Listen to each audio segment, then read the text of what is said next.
এত কিছু করি আর বগরির এলাকান করি বলে আলু ঘাটি করতে পারবো না। শুনছেন কথাটা? আলু ঘাটি আমি রাঁধতে পারবো না এটি কোনো কথা হলো? সেই জন্য আজকে রান্ধি দেখাই দিনু পারি কি না পারি। হ্যাঁ, মানুষের আবার ভাব এসছে ভঙ্গি বেশি। রান্দা জিনিস পারা যায় না। আসসালামু আলাইকুম ভাই আর বোনেরা, আপনারা সবাই কিরম আছেন? আপনারা দুয়া আর ভালোবাসাত আমরা সবাই সেরম ভালো আছি। বুঝতেই তো পারছেন কি রানবো, সেই জন্য আলুটা সিদ্ধ করে এখন সিলি প্রস্তুতি লিচ্ছনু। বগুড়ার আলু ঘাটি খায়নি এরম মানুষ তো খুব একটা বেশি পাওয়া যাবিলে। তো বগুড়ার আলু ঘাটির নাম তো সারা বাংলাদেশের মানুষই জানে। একজন আমাক করছে এত কিছু রানলেও বলে আমি আলু ঘাটি রানতে পারবো বলে, সেই জন্য আজকে চলে আইছি আলু ঘাটি রানতে।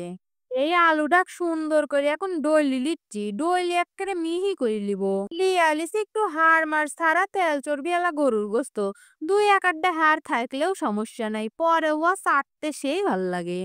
গোস্তটা পরিষ্কার করে ধুইয়া পাইগলি ওর মধ্যে লবণ হলুদ আর মরিচের গুঁড়ি দিয়া দিছি। এবার দিয়া দিনু ১ চা চামচ আবার ধইনির গুঁড়ি। আরো দিয়া দিনু আদা রসুন আর জিরি বাটা। আরো ১ চামচের মতন দিয়া দিনু মশলা বাটা। সবকিছু দিয়া সাইরি এখন সলাদ বলাদ করে মাখাই লিতে হবি। গোস্ত কিন্তু মাখায় রানলে সেইরম স্বাদ লাগে। গোস্তটাক যদি মাখায় খানিকক্ষণ আগে থুয়া দেয়া যায়, তাহলে মশলাগুনি গোস্তর গায়ের মধ্যে ঢুকে যায়, তখন খাতেও সেইরম স্বাদ লাগে। ১ আধ ঘন্টা মাখায় সেই জন্য থুয়া দিছুনু।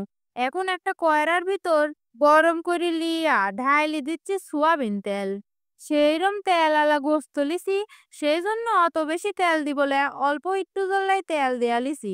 তেলটা গরম হয়ে গেলে এটির মধ্যে আবার দিয়া দিনু কয়টা ছোলা, মশলা আর তেজপাতা।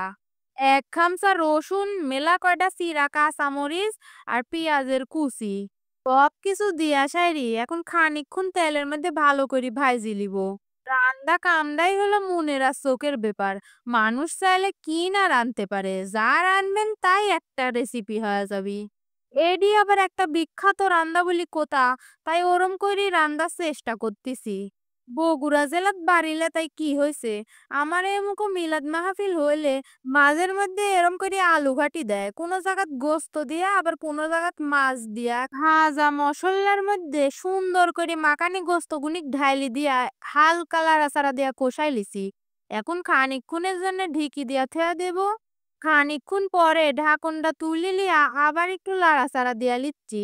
দেখিছেন ১০০ টাক পানি দিনি, তাও কতখানি পানি বাড়াইছে। তে পানি দিয়ে সুন্দর করে গোস্তগুনি কষাই লিচ্ছি। অল্প তাপে রাঁধছি তো পানি দিয়ে গোস্ত সিদ্ধ হয়ে গেছে। তে সিদ্ধ গোস্তর মধ্যে সুন্দর করে ঢালি দিনু আলু। এই আলুটাকে আবার ২ ভাবে দেয়া যায়, কেউ এরম মিলন করিও দেয়, কেউ আবার আধা ভাঙ্গা করে রাইখি দেয়। দুইটির আবার ২ রকম স্বাদ, যার যেভাবে খাতে মন যায় সে সেভাবেই খায়। আমি আজকে এক্কেরে ঘাঁটি করে দিছি, আমার কাছে ঘাঁটিটাই বেশি স্বাদ লাগে। বেপার বাড়ির মতন করে রাঁধতেছি বলি কোথা, এইরম করে ময় মশলা দিছি। এই ঘাটিটার থেকে এখনই যে সুন্দর গন্ধ আসিচ্ছে, আবার দেখিও বোঝা যাচ্ছে আজকে সেইরম স্বাদ হবি ঘাটি। আপনারা যদি কারো খাতে মন যায় তাহলে কিন্তু বাত আমার মতন করে রান্দি খাবেন। কষানি গোস্তর ভিতর আবার আলুকো মেলাক্ষণ কষাই লিয়া এখন এর মধ্যে ঢালি দিনু পানি। পানি দিয়ে আবার সুন্দর করে একটু লাইরি চাইরি সুন্দর করে বলক তুলি লিনু।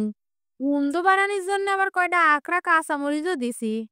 দেখছেন কি সুন্দর একটা ঘাটি হয়ে গেল, এক্কেরে টকবক টকবক করে ফুটিচ্ছে। কিছু শয়তান মানুষ আছে যারা মন মানুষের ভালো দেখলে এরম করে ফুটে, জানেন ভাই আর বোনেরা।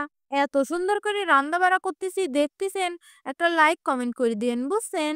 পার্টিটা হওয়ার মধ্যে চলে এসে এখন এর মধ্যে দিয়া দিনু ভাজনা বাটা।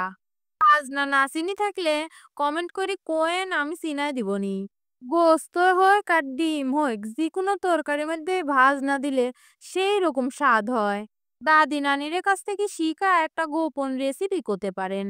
একবারে যখন নামাবো তার আগ দিয়া দিয়া দিন ও এক্কেরে ভাজা মচমচি করা জিরির গুড়ি এক্কেরে ঘাটি হয়ে গেছে। ভালো থাকবেন।